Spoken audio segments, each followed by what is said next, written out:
Welcome back to the story behind the story. I'm your host, Brian Smith. And today, we're stepping back exactly 50 years to a cold December afternoon in Bloomington, Minnesota. December 28th, 1975. 50 years ago to the day of this taping. It was a day that gave American sports one of its most enduring phrases, and gave a high school senior from Upper Sandusky, Ohio, me, a memory that would echo across a lifetime.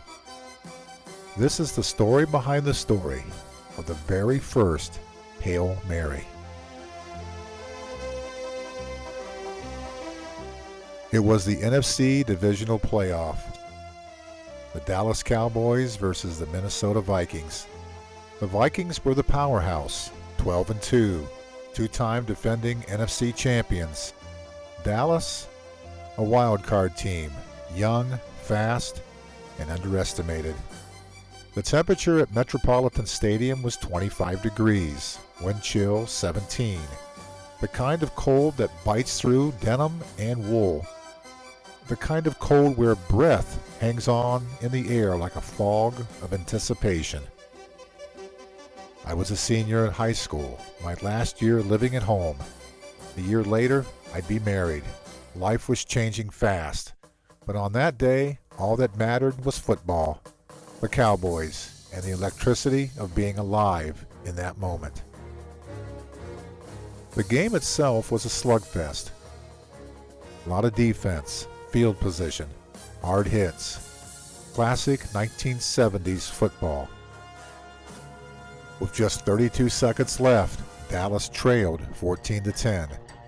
The ball sat at midfield, and the Viking crowd, loud, cold, and confident, could practically taste another trip to the NFC Championship. Then came the play that would change football vocabulary forever.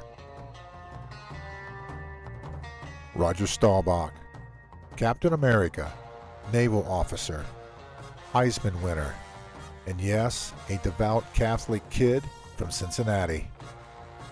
After the game, reporters asked him what he was thinking when he launched that desperation pass. Staubach shrugged and said, "I closed my eyes and said a Hail Mary." That single line, simple, sincere, and rooted in his Catholic upbringing, became immortal. Before that moment, desperation passes had been called alley-oops. After that moment, they were Hail Marys forever. Staubach took the snap, pumped once, and launched the ball as far as his arm could send it, a high, arcing prayer into the frozen Minnesota sky. Drew Pearson, All-Pro, clutch performer, the heartbeat of the 1975 Cowboys, tracked the ball. It was slightly underthrown, which actually helped him. He adjusted, came back toward it, and met Vikings corner Nate Wright at the 5-yard line. The ball slid down Pearson's hands and somehow wedged between his elbow and his hip. Wright fell. Pearson didn't. He walked into the end zone with 24 seconds left. Cowboys 17, Vikings 14. History. 32 seconds left.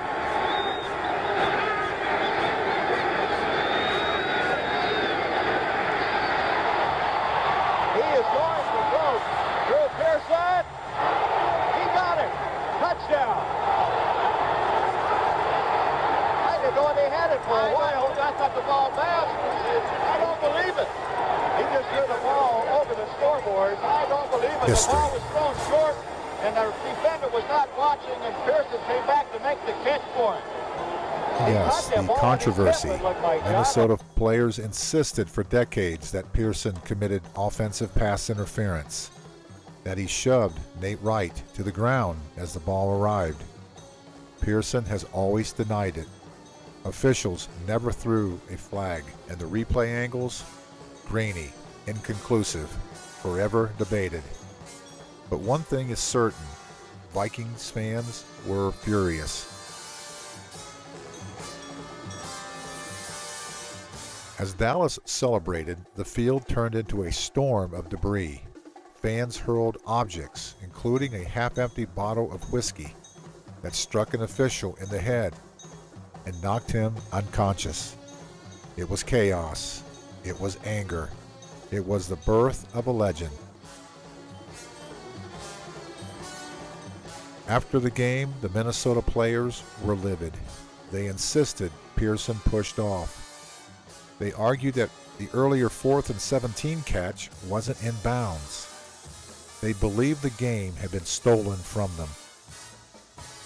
To this day, many Vikings still call the play an obscenity, not a miracle. But history doesn't record emotions. It records outcomes.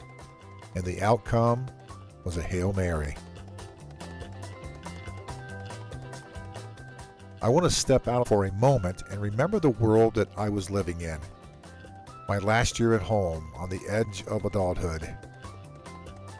On Billboard charts, Love Will Keep Us Together, Captain and Tennille, Rhinestone Cowboy, Glenn Campbell, and Philadelphia Freedom by Elton John.